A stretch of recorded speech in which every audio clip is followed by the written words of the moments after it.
हमारे को माफ कर दे बाबूजी। बताओ बड़ा गलती कर देनी हमर अपना सोना बच्चा के नहीं भी जान पुतोई लेनी के अपने मेहरारू के भी जाना हमारा की काहे ना उठा लेनी रहुआ चाहे से कोई दे कोनी कहने कैसन नसीब बटी कि ऐसन घर में बिया भाई 1 रुपये घर में लेके एगो अन्य की कहती बना के खाओ 3 टाइम मरद में तो 3 भरोसे ही बटे गाना ले गोरी ले मैं बेच के दारू पी जाता नहीं हमार और बच्चे का मेरा ख्याल ही नहीं कि थोड़ा से भी क्या हम मेरा रुखैलस की ना कितना दिन हम नैयर से मांगी कि हमरा की चाहिए वो चाहिए कितना मर माई बाबू करो करी तो शिकायत ना करी जौन किस्मत में लिखे रहेला उहे होके में करेला कहां बढ़ रे आई बात चल गया क्या करते रे खाना ले आ खाना भूख लागल खाना अब कहाँ से दिख करे कुछ नहीं करे कुछ नहीं के बनल पूछाऊ नहीं छे ना कालन ले आई रहन रे का हो गइला का जरा मत कइले बाड़ रे जरा याद तो न कियो सब कुछ कइला बताई रे ऐसे कर तो घर के खर्चा कैसे चली जब न तुम तीनों टाइम रो पी के हमरे के मारत रहे सनी अभी नाटक हमरा बारे में की सोचा अपन बच्चा के बारे में तो सोची कम से कम ये देख जरा के अरे बकवास कर चल जा मार खा कुछ नहीं किसी पूछाऊ नहीं ले कहां ले दे ना ये हमर माई की निशानी डरना दे ना दे छोड़ी हमरे के ना मत कर पर हां माई ना का कर पर मार दे चल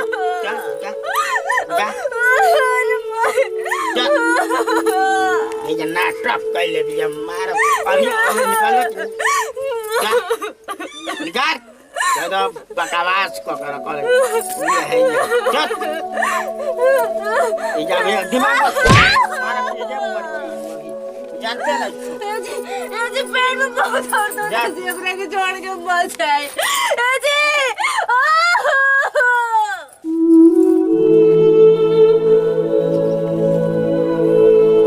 बाबूजी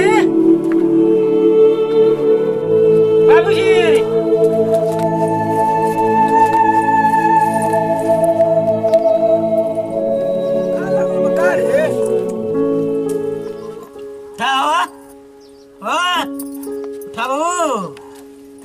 कइले बाड़ू उठ रे आयो दादा अब खुश बावन ससुर मन न गोल पतोई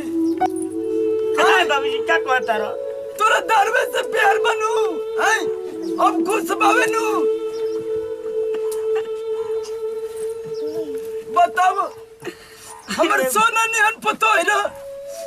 जाए ससुर के मुंह करके लगा जा बताओ हमर पतोई के मार के मुंह दल हम का को देनी है भगवान जी ये दादा हम काने मुंह दिखाई जी ए बाबू जाए ससुर मुंह करके लगा जा के नहीं हो अरे बताओ हम का को देनी है बाबूजी ससुर घर में बेच दो बताओ तो हमर पतोई के मुंह दल ये न चाहत रहला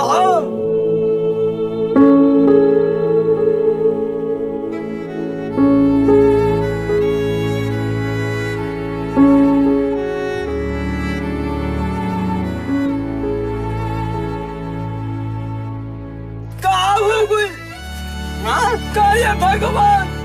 ये चाहत रहनु चल ले लनु ससुर हाय चल ले लनु जाय के जो मुंह करके लगा जा ए बाबूजी हमारे को माफ कर दे बाबूजी बताओ बड़ा गलती कर दे हमर सोना के पुतोई के अपने मेहरारू के भी जाना हमारा की काहे ना उठा लेनी रहूगा चाहे से कोई नहीं बनी काहे भगवान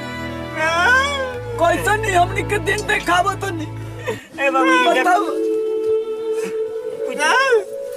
अब के हमारे के पानी दिए पियाई ए बाबूजी इति करो बताओ के नहीं ले आवत रही तो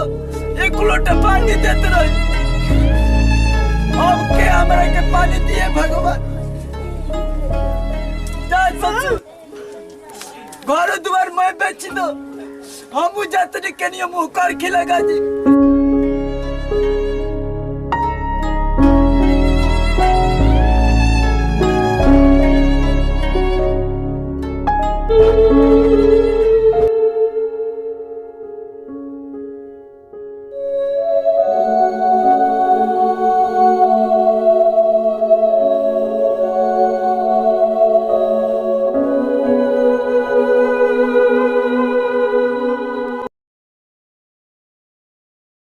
खाना ले आओ खाना भूख लाल बा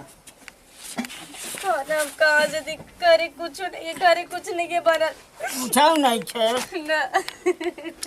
कुछ और नहीं के बाबूजी के 2 दिन कहला ना आपको नहीं आना नाटक करत रे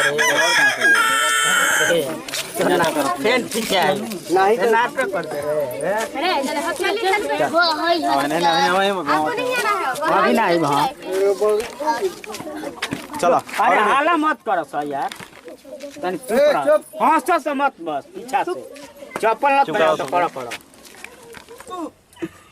बाबूजी काटे रोल